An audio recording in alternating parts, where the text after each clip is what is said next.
MJ Listener, diinformasikan bahwa junta Myanmar telah mengeksekusi mati 4 tahanan termasuk seorang mantan anggota parlemen dari partai Aung San Suu Kyi dan seorang aktivis terkemuka, dan eksekusi mati ini telah memicu kecaman dunia. Dilansir dari kantor berita AFP, surat kabar global New Light of Myanmar melaporkan keempat tahanan itu dieksekusi mati karena memimpin aksi teror brutal dan tidak manusiawi. Dan inilah yang memicu kecaman dari banyak pihak, termasuk Presiden Joko Widodo. Dan untuk membahasnya saat ini saya sudah terhubung dengan jurnalis senior Nuim Hayat langsung dari Melbourne, Australia. Assalamualaikum Bang Nuim. Selamat Waalaikumsalam. siang waktu Jakarta, selamat pagi waktu Melbourne. Kebalikan. Kebalik. Pagi waktu Jakarta. Iya. Bang Nuim, boleh kita mengomentari apa yang terjadi sebenarnya di Myanmar? Seperti apa sebenarnya track record yang memang sepertinya belum juga usai yang menempel buat junta militer di Myanmar, Bang Nuim? Ya, ini masalah ya. Myanmar ini bukan hanya masalah Myanmar, tapi ini masalah ASEAN. Seakan-akan ASEAN kan awalnya mengatakan tidak pernah akan mencampuri urusan dalam negeri negara-negara anggotanya. Ya, betul. Tetapi soal hak asasi manusia itu bukan hanya merupakan soal satu negeri atau satu negara. Itu adalah persoalan kemanusiaan. Dan nampaknya ASEAN agak terlambat bertindak. Oleh sebab itu Myanmar merasa tidak lagi begitu mempedulikan ASEAN. Kita melihat bahwa Myanmar sekarang ini secara ekonomi mendapatkan hubungan yang baik dengan Tiongkok. Secara militer hubungan baik dengan Uni Soviet. Bayangkan dengan Rusia maksudnya. Bayangkan ini dua negara yang sama-sama diketahui dan diduga dan selalu disinyalir atau disangka atau diterka sebagai tidak begitu mengindahkan hak asasi manusia, punya hubungan yang begitu dekat dengan Myanmar. Nah, Myanmar selama ini tidak begitu mempedulikan apa yang dikatakan oleh luar negeri. Padahal ASEAN bisa memberikan tekanan yang sangat luar biasa. Ketika misalnya terjadi penganiayaan, kezaliman yang sangat luar biasa terhadap Rohingya, itu boleh dikatakan hampir semuanya di ASEAN itu membisu seribu bahasa. Tidak ada yang mau mengatakan. Jadi mereka merasa berani.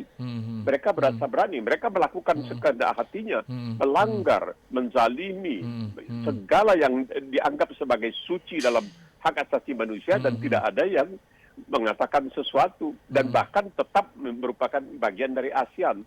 Oleh sebab itu sekarang kita melihat kalau di Jepang, media-media di Jepang mulai mengatakan ini tidak bisa dibiarkan.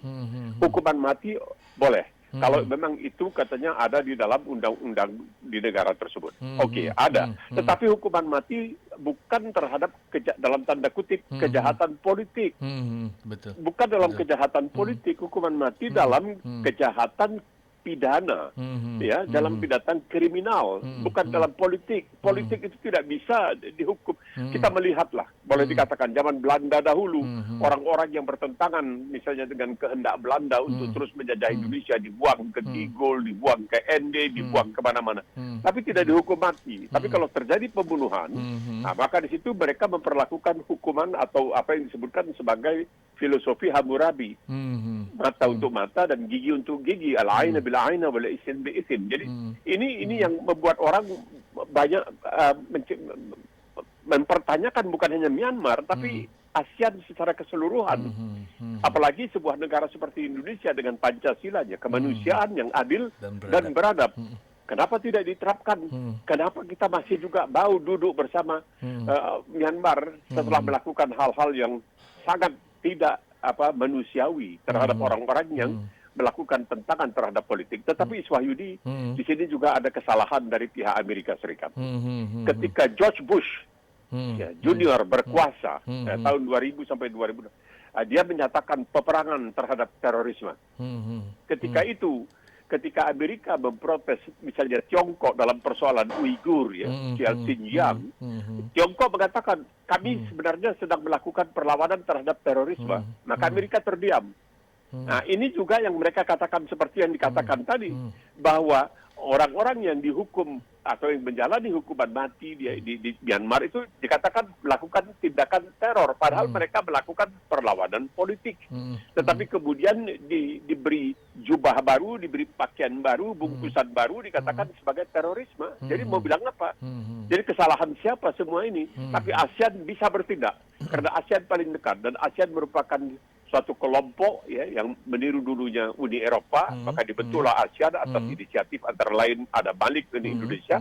Itu di ASEAN bisa mengatakan ini tidak bisa dibenarkan, bukan hanya karena kami punya Pancasila yang mengatakan kemanusiaan yang adil dan beradab, tetapi secara kemanusiaan keseluruhannya. Ini adalah tindakan yang sangat buas, ini adalah tindakan yang sangat ganas, yang tidak bisa ditolerir, tidak bisa diterima oleh negara-negara ASEAN. Tapi apa yang terjadi? Ya tidak ada yang terjadi. Kecuali barangkali membuat pernyataan-pernyataan. Dan kalau pernyataan mereka tidak akan peduli sama sekali karena mereka masih didukung kuat oleh Tiongkok di bidang ekonomi, didukung kuat oleh Rusia di bidang kemiliteran. Nah, Bang Nuim, kalau seperti ini bisa dibilang seperti apa ASEAN bisa melakukan tekanan? Karena saya ingat juga ketika Bang Nuim dulu sempat berbincang terkait Myanmar, negara ini adalah negara yang terbiasa dengan embargo ekonomi segala macam. Jadi kalau misalkan kecaman yang kita lakukan kemudian ditindaklanjutinya dengan embargo, itu sepertinya tidak akan membuat tahanan politik yang ada di Myanmar itu akan terbebas dari hukuman mati. Bang Nuim, seperti apa tanggapannya, Bang? Benar, tapi kan ini mesti tindakan kemanusiaan secara keseluruhan. Kalau masih Tiongkok menganggap bahwa mereka akan tetap mempertahankan hubungan dengan Myanmar, kalau Rusia menganggap bahwa mereka akan tetap melakukan, ini dua negara besar, Iswayudi, ini bukan negara-negara tanggung. Dan kalau ASEAN yang di dalamnya ada Republik Indonesia yang punya Pancasila, kemanusiaan yang adil dan beradab, dan terus mempertahankan ini, Myanmar di dalam ASEAN, ya mau bilang apa kita? Ini artinya secara tidak langsung kita melakukan toleransi. Kita membiarkan keadaan, kita tidak mengambil tindakan tegas dengan mengatakan, ayo kita ramai-ramai di ASEAN. Paling tidak ASEAN peduli aman, orang lain tidak mempedulikan. Kita ASEAN tidak mau berada dalam suatu perkumpulan dengan yang di dalamnya ada Myanmar. Jadi barangkali Indonesia bisa melopori, bisa menjadi pelopor dalam hal ini. Karena begini, saya ingat ya ketika misalnya Pol Pot berkuasa di Kampuchea, waktu itu mereka menyebut dirinya Kampuchea, bukan Kamboja. Dan akhirnya Vietnam melakukan serangan.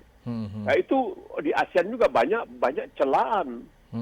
Kenapa? Ya itu menyerang. Tetapi apa yang dilakukan Pol Pot itu sudah melampaui batas-batas kebinatangan.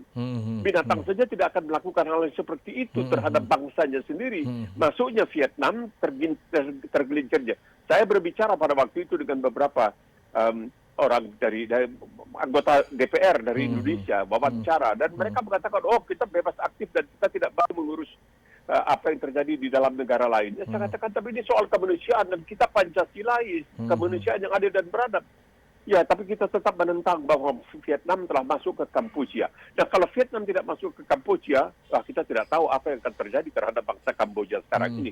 Jadi kita mesti ya konsekuen lah. Kita harus konsekuen. Kemanusiaan yang adil dan beradab, kita harus bertindak sesuai dengan apa yang kita yakini sebagai ideologi kita. Dan bisa dibilang karena Indonesia bisa punya nilai yang cukup tinggi untuk mampu mendesak Myanmar, karena kedekatan kita juga bisa dibilang hubungan kita ke Rusia juga masih cukup baik dan ke Tiongkok cukup baik. Apakah ini bisa jadi modal untuk dalam tanda petik memberikan tekanan kepada Myanmar untuk bisa mematuhi resolusi dari PBB atau dari negara-negara lain terkait seperti apa mereka menerapkan nilai-nilai kemanusiaan seperti itu, Bang Nuim? Ya, kita lihatlah sekarang bagaimana itu orang-orang Rohingya. Memang mereka bukan orang asli, tapi betul. Bukan salah mereka. Mereka berada di Myanmar atau dahulunya Burma. Mereka itu dibawa oleh Inggris. Seperti Inggris itu membawa juga orang-orang India ke Fiji misalnya, di Fiji. Seperti juga kita lihat, saya waktu berantau di Afrika itu, waduh, kalau di Afrika Timur itu di setiap kota itu mesti banyak orang Indianya. Tapi tidak bisa diusir begitu saja. Idi Amin pernah melakukan di Uganda, mengusir orang-orang India. Ya, dikutuk oleh masyarakat internasional. Tapi akhirnya apa? Ekonominya hancur lebur disebabkan orang-orang India ini yang menjadi penunjang ekonomi Uganda pada waktu itu. Nah, kita melihat bahwa Birma ini, waktu Myanmar masih bernama Birma, kita patut bangga. Kenapa? Karena Sekretaris Jenderal Perserikatan Bangsa-Bangsa yang pertama dari Asia adalah dari Birma, U Thant. U Thant itu orangnya saya pernah jumpa ya di Inggris tahun 60-an. Itu orangnya sopan, santun, ramah, pokoknya humorous dan sebagainya. Jadi memang orang-orang Birma ini kelihatan pada waktu itulah yang saya lihat itu adalah orang-orang yang baik. Tetapi kenapa sekarang menjadi hal yang seperti ini? Ya ini dikarenakan pihak militernya tidak mau terima hasil pemilu itu tidak dianggap sah ya. Jadi mereka melakukan kudeta. Nah itu saja seharusnya sudah pantas dikutuk karena proses demokrasi yang dilaksanakan sudah menghasilkan partai sipil untuk berkuasa, tapi mereka tidak mau menerima. Di sini anehnya, kenapa juga umat manusia tidak secara serentak mengatakan itu tidak bisa diterima? Sama seperti misalnya ketika terjadi di Aljazair pada waktu itu, ya pemilihan umum ada namanya Front Penyelamatan Islam kalau tidak salah. Dalam putaran pertama mereka menang. Putaran kedua juga mereka dipastikan akan menang. Militer tidak tinggal diam, militer melakukan kudeta. Dan umat manusia diam. Padahal mereka mengatakan tidak bisa militer mengambil alih begitu saja, harus dikutuk. Seperti yang terjadi di Pakistan, mereka mengutuk kalau militer mengambil alih. Tetapi kenapa dalam kasus-kasus tertentu, nampaknya umat manusia ya membisu seribu bahasa, sehingga ada ketidakkonsistenan. Ya ini yang namakan, jadi kalau yang seperti ini, bagaimana kita bisa mengatakan mereka bertindak atas dasar prinsip, tidak bisa. Seperti halnya juga apa yang terjadi. Nah, kalau Aung San Suu Kyi, kita memang bersimpati. Dia menang dan sebagainya, tapi dia tidak bisa menjadi pemimpin karena dia menikah dengan orang asing. Suaminya orang Inggris, ya. Tidak bisa. Itu di Birma ada ketentuannya, itu sudah. Itu berundang-undang. Oke. Partai yang didukung oleh Aung San Suu Kyi menang, dan Aung San Suu Kyi sekarang ini dalam tahanan. Banyak yang mengatakan, kasihan. Saya mengatakan tunggu dulu. Ketika ada protes terhadap Rohingya, Aung San Suu Kyi hadir di Mahkamah Internasional di Belanda. Di situ dia membela apa yang terjadi di Myanmar, dan dia seakan-akan membela tindakan-tindakan yang amanusiawi, yang sama sekali tidak manusiawi terhadap orang-orang Rohingya. Sehingga ada yang mengatakan mungkin dia kualat kepada orang-orang Rohingya. Sambil tersenyum dia terus membela tindakan-tindakan pihak militer di Myanmar pada waktu itu terhadap Rohingya. Jadi Myanmar ini memang negara yang bermasalah dan duri dalam daging bagi ASEAN. Ini memalukan bagi ASEAN.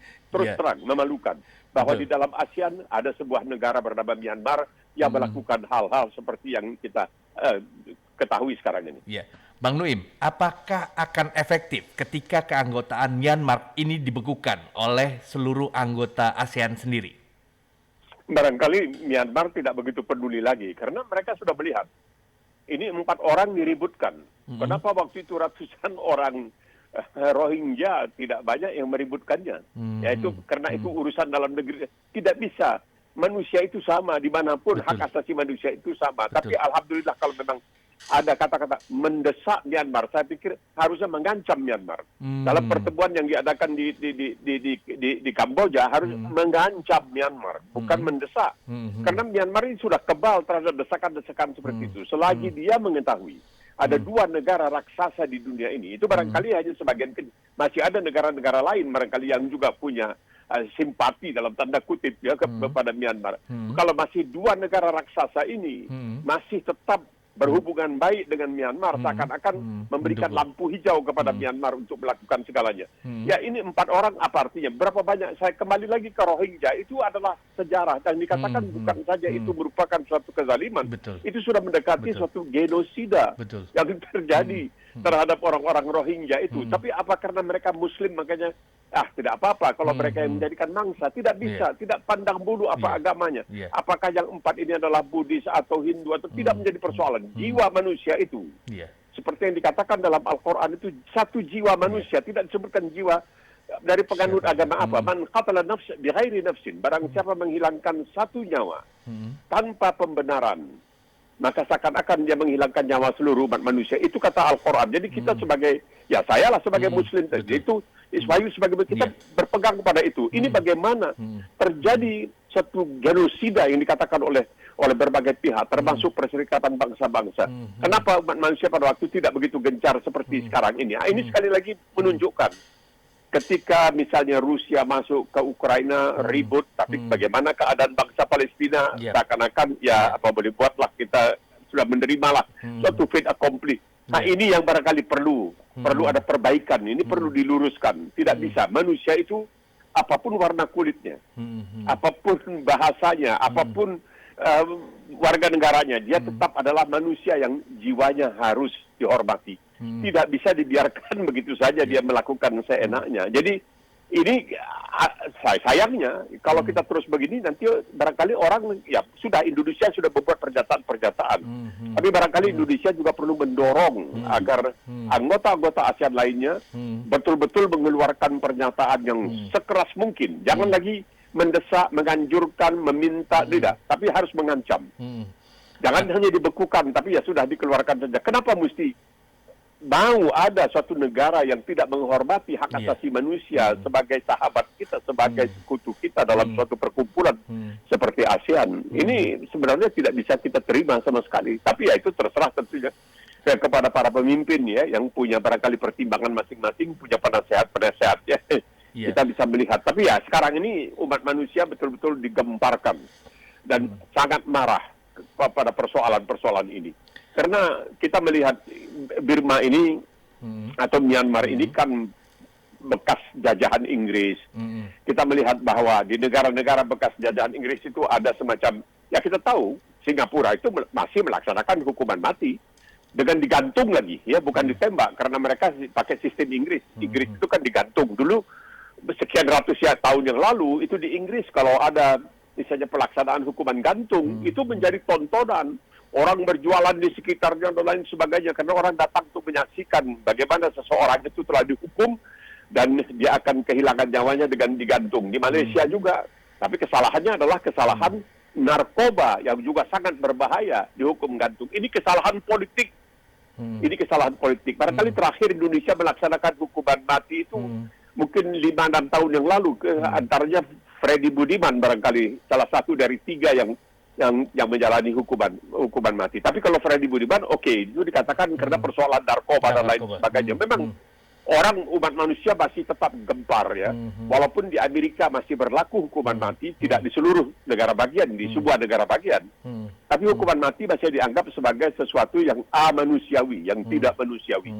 Jadi kalau di Australia ini saya ingat itu yang terakhir barangkali hukuman mati dilaksanakan juga dengan hukuman gantung orang bernama Mike Ryan ya, tahun 67 misalnya. Sejak itu tidak ada lagi hukuman mati. Bahkan ketika ada seorang narapidana dari Malaysia yang melarikan diri ke Australia, ditangkap di Australia, tidak dikirim kembali ke Malaysia karena disangsikan oleh Australia kalau dia dikirim kembali ke Malaysia, maka dia akan dihukum mati. Maka ditahan terus di sini dan Australia tidak akan mengirimkan seorang narapidana yang melarikan diri dari hukuman mati untuk dikembalikan ke negara asalnya, karena Australia menentang hukuman mati terhadap siapapun. Jadi lah, itu pertimbangan masing-masing negara. Di Indonesia masih ada hukuman mati, di Malaysia, di Singapura, di Tiongkok, di Jepang bahkan baru-baru ini juga dilaksanakan beberapa hukuman mati, tetapi kasusnya bukan kasus politik.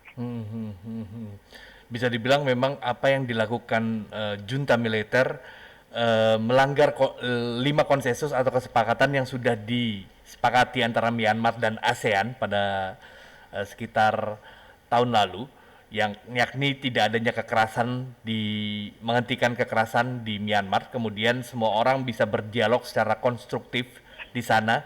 Tapi sepertinya ini akan tidak dipedulikan oleh junta militer. Nah, ini juga kalau saya sih berpikiran dengan kondisi global saat ini, Bang Nuim. Bisa dibilang saat ini Myanmar berada di bawah atau mempunyai hubungan baik dengan Tiongkok dan Rusia yang saat ini juga bisa dibilang sedang bermusuhan lah dalam tanda petik dengan PBB, Amerika, Uni Eropa dan lainnya. Bisa dibilang ini jadi akan membuat apapun yang dilakukan oleh Myanmar akan lebih sulit sepertinya untuk bisa mendapatkan tekanan dari pihak-pihak yang bisa dibilang berseberangan dengan mereka. Seperti apa Bang Nui melihat ini? Seperti apa ASEAN juga punya kekuatan untuk bisa membuat Myanmar dalam tanda petik juga sadar seperti itu Bang Nui? Karena ASEAN punya kekuatan moral dalam hal ini. Jadi kalau ASEAN yang memelopori, insya Allah negara-negara lain juga kemudian, ASEAN sudah, ASEAN yang paling dekat dengan Myanmar, ASEAN yang paling mengetahui dengan, ASEAN yang sudah bergaul dengan Myanmar begitu lama, sejak dibentuknya ASEAN dan lain sebagainya, maka negara-negara lain mungkin akan terdorong juga. Nah, kalau ASEAN saja pun ya mau mendepak Myanmar dikarenakan perbuatannya yang dianggap melanggar hak asasi manusia, barangkali negara-negara lain juga. Karena sekarang ini kita melihat ini ketika kita sedang berbicara sekarang ini, Iswahyudi, apa yang dikatakan oleh Sekretaris Jenderal Perserikatan Bangsa-Bangsa Antonio Guterres, ini betul-betul umat manusia ini sudah diambang kehancuran, bisa meletus perang nuklir. Karena Ketua Dewan Perwakilan Rakyat, Ketua Kongres Amerika, dan si polisi Pelosi sekarang ini katanya melakukan kunjungan ke Tiongkok. Tiongkok mengatakan kalau sampai ke Taiwan, Tiongkok mengatakan kalau ketua Kongres Amerika berani masuk, maka ada konsekuensinya. Amerika kabarnya menggerahkan beberapa perangkat perangnya ke daerah Taiwan untuk mengawal. Mungkin juga ada nanti pesawat barangkali tempur Amerika untuk mengawal pesawat Pelosi yang akan tiba kabarnya malam ini di Taiwan. Dan Tiongkok tidak akan senang, akan mengirimkan, bisa terjadi kecelakaan, miskalkulasi istilahnya. Jadi dunia ini bisa barangkali menjadi abu, karena orang mengatakan kalau dahulu terjadi peperangan, masih ada bekas-bekasnya yang untuk bisa menjadi pelajaran sejarah. Tapi kalau nanti terjadi perang nuklir, maka tidak ada bekas sama sekali lagi. Jadi ini keadaan memang sudah sangat genting. Mungkin barangkali oleh sebab itu juga Myanmar menganggap perhatian orang adalah kepada Taiwan, kepada tidak. ASEAN harus menjamin bahwa ASEAN adalah suatu perkumpulan yang betul-betul menjaga moralitas, menjaga etika, menjaga hak asasi manusia dan lain sebagainya. Karena sayang kalau tidak kita berada dalam satu grup di mana salah satu anggotanya adalah bajingan tengik, tapi kita tetap bersahabat dengan dia. Iya. Nah, ini mungkin jadi kalau buat kita jadi memperlihatkan seperti apa ASEAN harus bersikap di negara yang bisa dibilang tidak mematuhi atau tidak menyepakati tujuan dari ASEAN itu sendiri ya Bang Nuim ya? Itu dia. Itu yang dikatakan kan tadi ini konsensus itu. Itu jadi mereka anggap sepi saja. Mereka akan mengatakan peduli amat. Kami bisa melakukan apa saja dan kami tetap. Ini macam orang yang melakukan kejahatan tapi bebas dan gentayangan terus-terusan. Ini memalukan sebenarnya. Kalau kita terus-terusan ini memalukan karena kita selalu mengatakan hak asasi manusia itu di atas segala-galanya. Jadi adil dan beradab, ini pegangan kita yang adil dan beradab. Dalam mana semua anggotanya diperlakukan dengan hormat. Ini tidak bisa diterima. Kalau seperti dikatakan tadi, kalau dia melakukan pembunuhan, bahkan sekarang pun, kalau macam di Australia, di Inggris, di banyak negara di Eropa, biarpun dia melakukan pembunuhan, dia tidak akan dihukum mati. Paling-paling dihukum seumur hidup. Di Amerika Serikat masih banyak negara bagian, kebanyakan negara bagian tidak lagi melaksanakan hukuman mati. Karena itu dianggap sebagai perbuatan hukuman yang sangat tidak manusiawi. Karena tidak bisa ditebus kembali. Sekiranya terjadi kesalahan. Bagaimana orang itu sudah terlanjur. Nah, itu sampai begitu. Dan di Jepang memang hukuman mati dilaksanakan. Baru-baru ini juga di Cina juga, di Tiongkok juga dilakukan hukuman mati. Bahkan kabarnya di Tiongkok itu tidak mau buang-buang peluru, satu peluru aja ditembak dari belakang selesai. Kalau kita masih pakai regu tembak dan lain sebagainya. Jadi orang masih mengatakan itu agak biadab. Di Arab Saudi menggunakan pedang. Dipancung begitu saja, hukum pancung dan lain sebagainya. Lalu orang memprotes, wah itu kejam. Tapi saya misalnya begini, maaf, Isayudi, saya pernah diundang oleh sebuah saluran televisi nasional di Australia untuk membicarakan persoalan Chapel Corby. Masih ingat Chapel Corby itu perempuan Australia yang kedapatan membawa narkoba, bawa ganja ke Bali, ya, dari Australia. Nah, waktu itu ada desas-desus bahwa dia akan dihukum mati. Betul. Jadi saya diundang ke Sydney, di sana berdiskusi lah dengan beberapa puluh orang, termasuk seorang bekas Jaksa Agung Australia. Dan mereka waktu itu sangat menentang hukuman mati. Lalu saya katakan, saudara-saudara menentang kemungkinan hukuman mati terhadap Chapel Corby. Karena Chapel Corby itu pertama perempuan, masih muda. Tampangnya bolehlah lumayan dan sebagainya. Dan karena dia orang Australia, maka saudara menentang hukuman mati. Tapi saudara-saudara nampaknya bencak-bencak kegirangan ketika Amrozi dihukum mati dan menjalani hukuman mati. Di mana konsistensinya? Wah, itu mereka marah dan sebagainya. Karena menganggap beda itu ya Bang ya. Iya, itu saya katakan bagaimana, apakah nyawa seorang Amrozi itu beda dengan nyawa seorang Chapel Corby? Betul. Iya, tapi kan masuk pembicaraan ke memang Islam itu menghalalkan hukuman mati. Saya bilang tunggu dulu. Islam itu menghalalkan hukuman mati dengan syarat-syarat tertentu. Kebetulan, dan berat. Kalau boleh saya cerita, kebetulan pada waktu itu seorang juru rawat asal Adelaide, Australia Selatan, ya, dibunuh ketika bertugas di Arab Saudi, dibunuh oleh 2 orang juru rawat, salah satu berasal dari Skotlandia, mencuri dompetnya, mencuri duitnya. Kedua orang ini ditangkap dan dijatuhi hukuman mati. Ya. Tetapi sebelum hukuman mati dilaksanakan, keluarga terdekat dari korban, dari Adelaide, yang kebetulan waktu itu pamannya, ayahnya, ibunya sudah ada, dipanggil ke Arab Saudi. Di sana oleh pengadilan ditanyakan, apakah saudara menuntut agar kedua orang yang telah terbukti bersalah melakukan pembunuhan terhadap keponakan saudara dihukum mati? Oh, dia bilang, saya setuju. Saya menghendaki mereka dihukum mati. Oke? Kalau begitu nanti pada waktu pelaksanaan hukuman mati, saudara mesti hadir di tempat itu, dan ketika akan dilakukan pemancingan, saudara harus mengatakan, saya setuju. Oh, nggak bisa. Ya, kalau nggak bisa, nggak bisa. Lalu terjadi ganti rugi. Ya, untuk menebus itu ganti rugi. Jadi 2 orang ini tidak jadi dihukum mati. Jadi siapa yang paling menderita dalam persoalan pembunuhan adalah keluarga terdekat dari korban. Maka mereka lah dimintakan persetujuan. Kalau setuju, jalankan, tapi pada waktu akan dilaksanakan hukuman mati, mereka harus ada di situ berkatakan, saya menghendaki hukuman mati dilaksanakan. Oh, Pak Bani bilang, oh nggak bisa, saya nggak tega. Kalau begitu, ganti rugi. Ganti rugi. Karena keluarga terdekat yang paling menderita disebabkan oleh pembunuhan itu sudah tidak lagi menghendaki adanya hukuman mati. Ya, itu saya katakan. Ya, mereka bengong juga. Bengongnya. Jadi kok begitu ya? Saya katakan apa boleh buat, itu hukum yang saya ketahui mengenai Islam. Jadi kadang-kadang kita juga agak pelan dalam persoalan ini. Tapi itulah. Kalau sudah terjadi pada orang lain, pada orang kita tiba di mata dipicingkan, tiba di perut dikempiskan. Betul Bang Nuim. Kita berharap memang hukuman, kalau misalkan dalam konteks hukuman mati, jelas dalam Islam seperti apa perbolehannya atau diizinkannya, tapi syarat untuk melakukannya itu harus sangat jelas, dan memang ada aturan main untuk bisa ke situ. Tapi kita kembali lagi ke Myanmar tadi.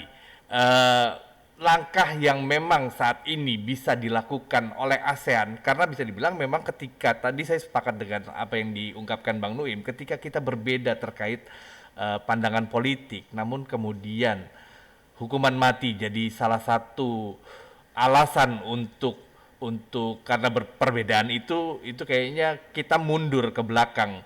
Bisa dibilang hukuman mati bisa diamini ketika itu sifatnya sangat destruktif dan sifatnya sangat membahayakan orang lain. Namun kalau sekarang ASEAN ingin menegakkan terkait apa yang harus dilakukan dalam konteks saat ini, kan bisa dibilang Myanmar punya yuridiksi sendiri, punya ini kebijakan dalam negerinya. Lalu seperti apa ASEAN bisa melakukan tekanan yang lebih berat kepada junta militer yang saat ini berkuasa untuk mematuhi aturan main yang ada di ASEAN, Bang? Ya, kita tidak bisa memberikan kuliah kepada mereka. Bagaimana Betul. harus menghormati hak Betul. asasi manusia. Oke, filosof Prancis ya, ada filosof Prancis yang mengatakan bahwa saya sangat benci terhadap apa yang saudara katakan. Tapi saya bersedia mengorbankan jiwa raga saya, membela hak saudara untuk menyatakannya. Sejauh saja mengatakan, ini kan mereka hanya menyuarakan pandangan politik.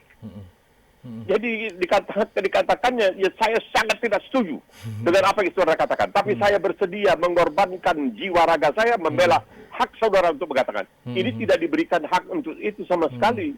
Ini tidak melalui, seperti kata orang, laksanakan keadilan, biarpun karenanya langit sampai runtuh dan lain sebagainya. Jadi inilah hal-hal yang barangkali orang mengatakan, wah itu tidak bisa lah.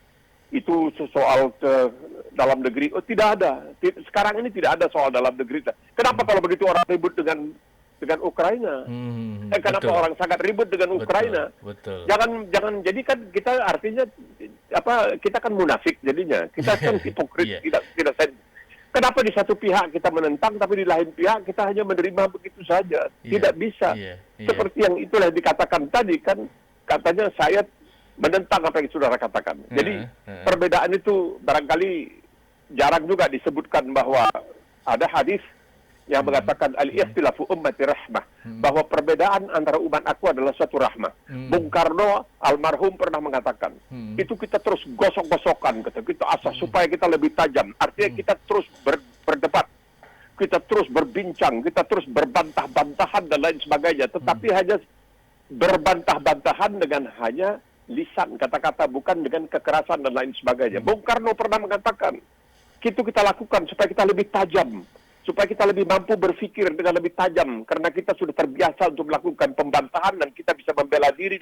Itu adalah sesuatu yang baik, berbantah itu. Makanya ada DPR, ada partai, tapi ya kita tidak melihat adanya oposisi seperti di Australia ini. Kalau kita lihat parlemen di Australia, silakan berbantah. Silakan sampai berbuih-buih itu mulut, tidak apa-apa. Tapi jangan sampai melakukan kekerasan. Nah, ini tidak dibenarkan. Politik itu adalah suatu seni yang memungkinkan segalanya. Jadi kalau orang mau berkecimpung di pihak di bidang politik, tapi ada ancaman, kalau kamu berbeda pandangan dan lain sebagainya, kamu akan kami tuduh sebagai teroris, dan karena teroris kamu akan dihukum mati. Ya ini artinya tidak adil lah. Kalau tidak ada anak di zaman dulu di mana nggak aci itu, mana aci. Ini kan mestinya dibolehkan orang untuk berbeda pandangan. Biarkan saja. Kalau tidak suka ya tunggu nanti dalam pemilihan berikutnya, jangan pilih orang ini lagi, pilih orang lain yang lebih saudara sukai. Tapi biarkan mereka untuk berbeda pandangan. Al-ikhtilafu ummati rahmah. Perbedaan antara umat aku adalah suatu rahmah. Itu yang penting juga untuk dipegang, dan seperti dikatakan oleh filosof Perancis tadi, saya tidak setuju dengan apa yang saudara katakan. Saya benci, saya tidak, tapi saya bersedia mengorbankan jiwa raga untuk membela hak saudara mengatakannya.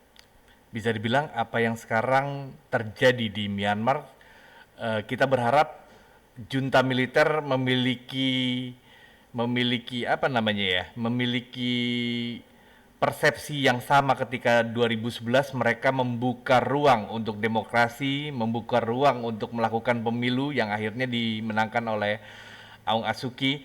Namun bisa dibilang apakah hal tersebut sangat mungkin, dan mungkin ini jadi desakan ASEAN untuk segera junta militer melakukan pemilihan umum yang lebih demokratis, Bang Nuim, di next desakan. Itu janjinya kan? Yap. Itu janjinya. Tapi karena nggak ada waktu, nggak ada tenggat. Iya. Iya, karena dikalah. Jadi dijanjikan. Tapi begini, Swahili, ini ada suatu humor ya. Tapi humor ini merupakan sentilan yang sangat luar biasa terhadap hukuman mati. Diceritakan bahwa di Amerika itu kan sekarang hukuman mati itu kalau dahulu dengan listrik. Iya, betul. Ya, tetapi sekarang dengan racun, ya, disuntikan racun. Yang anehnya, racun ini dibeli dari Inggris, negara yang menentang mati-matian hukuman mati. Nah, ini ada seorang katanya akan menjalani hukuman mati, akan diberi racun. Lalu biasanya sebelum dia diracun, itu ada permintaan-permintaan yang boleh diajukannya dan biasanya dipenuhi. Minta apa? Saya ingin makanan ini. Oke, dikasih makanan. Saya ingin minuman ini. Oke, dikasih minuman.